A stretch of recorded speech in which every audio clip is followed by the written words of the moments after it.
মানবতাবিরোধী অপরাধের মামলায় শেখ হাসিনার রায় ঘোষণার পর অ্যামনেস্টি ইন্টারন্যাশনাল বলছে, কোনো ক্ষেত্রেই মৃত্যুদণ্ড সমর্থন করে না মানবাধিকার সংস্থাটি। এক বিবৃতিতে বলা হয়েছে, অপরাধের ধরন বা পরিস্থিতি, ব্যক্তির দোষ বা নির্দোষ হওয়া অথবা রাষ্ট্র যে পদ্ধতিতে ফাঁসি কার্যকর করে, কোনো ক্ষেত্রেই অ্যামনেস্টি তাকে সমর্থন করে না।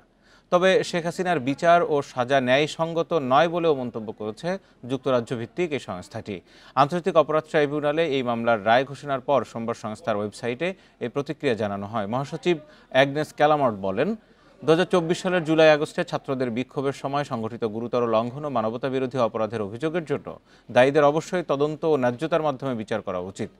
এদিকে হিউম্যান রাইটস ওয়াচের এক বিবৃতিতে বলা হয়েছে, শেখ হাসিনার দমনমূলক শাসন নিয়ে বাংলাদেশে এখনও ক্ষোভ ও বেদনা বিদ্যমান। এশিয়া বিভাগের উপপরিচালক মীনাক্ষী গাঙ্গুলি বলেন, সব ফৌজদারি বিচার প্রক্রিয়ায় আন্তর্জাতিক মানের ন্যায় বিচারের মানদণ্ড মেনে চলা আবশ্যক।